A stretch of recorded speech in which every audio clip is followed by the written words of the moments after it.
Here it says decide whether enough information is given to prove that triangles are congruent. If there is enough information, state the congruence postulate or theorem you would use. So we're checking if these triangles are congruent, like we were a minute ago on the other video, and they didn't tell us that we had to use any particular reason. So we're checking what reason and if they are congruent. So looking at this first one here, I see that I have a side and an angle at A, and then this side from A to C marked. And then I have the same kind of matching markings over here with the angle D, and the angle is between the two sides on each of them. Make sure that the markings are in matching locations.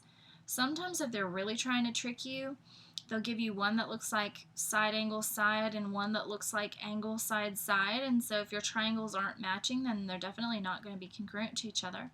These triangles are congruent. We will be using side angle side because we've got two sides and the angle that's in between marked congruent, so this is going to be the side angle side congruence postulate. The one in the middle here, they share this side in the middle. So marking that to add to our information. And in this one, the angle is not between the sides that are marked, so it's not side angle side. So we have to look some more. It looks like it would be angle side side, which is again not allowed, but since it is a right angle, it is hypotenuse leg. Always watch for that.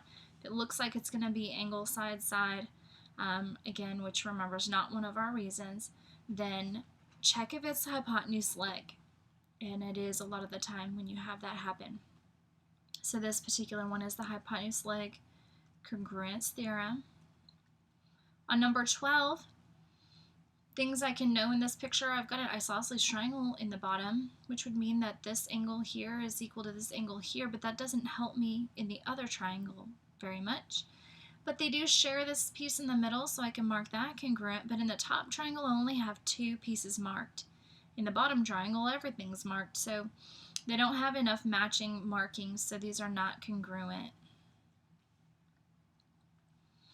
Here's another one where they are giving you this information, asking you for the missing piece, and again, they may or may not draw a picture for you. I set myself up with a picture for each one, and I would always draw these out for myself as I work these problems. It says that JR is congruent to DF, so I'm marking them congruent. It says that JM is congruent to DB. In this one, it's telling me to use side, side, side. It's probably the easiest one to do. We just need the missing side. What are the sides that they didn't already tell us? So that would be side RM congruent to side FB. The second one, I'm going to use these pictures over here, says that JR is congruent to DF and that JM is congruent to DB, and it wants us to use side angle side. So the angle needs to be between those two sides. The angles that are between the two sides are going to be angles J and angle D. So I was just drawing an arrow there. Angle J congruent to angle D. The third one in the list here is telling us to use hypotenuse leg. I'll use this picture over here for this one. To use hypotenuse leg, you need a right angle in each triangle, and they said that RM is congruent to FB. RM and FB, they gave us the hypotenuse. This is the hypotenuse piece here. They said that J is a right angle, and they said that J is congruent to D, so D will also be a right angle. So in this problem, we need a leg, and there's actually two answers that we could put. We could put JM congruent to DB, or we could put RJ congruent to FD. Either one of those will be correct. I'm going to list both of them. So we could say JM congruent to DB, or we could say that RJ is congruent to FD. So two choices there because you already have the hypotenuse, you've already got the right angles. You needed just one set of corresponding legs to finish that one out. Here we're going to do a proof, and they've got a lot of it filled in for us, and we're just going to fill in the missing pieces. The given has midpoint in here. Remember that when they give you vocabulary words like this, a lot of the time you're going to be using the definitions of those vocabulary words for reasons.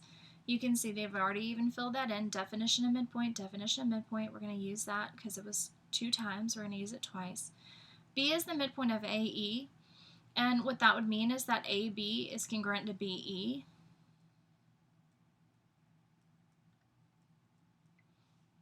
And so this was given, and then by the definition of midpoint, we were able to say that AB congruent to BE. Then they also said that B is the midpoint of CD. So that means this other set of pieces is going to be congruent. And so I'm going to say DB is congruent to BC. Again, this part was given, and the reason for saying that is the definition of the midpoint. Now, these are touching triangles, and remember, when they make this sort of bow tie picture, we can have our vertical angles being congruent here in the middle, and that's the next thing that they did. They named the angles for us, and we just need to fill in vertical angles congruent for our reason. Then we're able to say that the triangles are congruent, and look at the pictures. They have matching markings. Look at only one triangle to figure out what the reason is going to be. One of the angles is marked, and it is between the 2 sides, so it is going to be side, angle, side, since the angle was between those 2 sides, and it's congruence postulate there. So side, angle, side, congruence postulate. The last part of these notes has another proof. It says complete the proof, and we have just blank here, nothing given. So we're going to set up a T-chart here to make our proof. We have 2 things given. Again, one of them is the midpoint. So we're going to use that midpoint in our proof. I'm going to start by filling in some of my given here. WX is congruent to YX. That was given. Make sure it's marked. Yep, it's marked. We are also given that Z is the midpoint of WY. Given again. Sorry for the bad handwriting on midpoint there. Now let's think about what that means. If Z is the midpoint of WY, that means that to each side of Z is congruent. And now let's say that in our proof. Since we were able to figure out what that meant for us, we need to state that in the proof because we're going to use that. And we got that because we knew the definition of the midpoint. Now let's look at our picture because we're out of givens and we're out of things that those givens were leading us to. These are touching triangles. Remember, when they're touching, a lot of the time they share information, like they share this side in the middle. And so we're able to use that shared side and say that it's congruent to itself. And you're doing this because it's a piece of the left triangle and it's a piece of the right triangle. So really it exists in 2 different places, so we're listing it congruent to itself. Reflexive property of congruence there. And now looking at the picture, we do have enough information to say that the triangles are congruent. We've got side, side, side going on right here. So we can name our congruent triangles.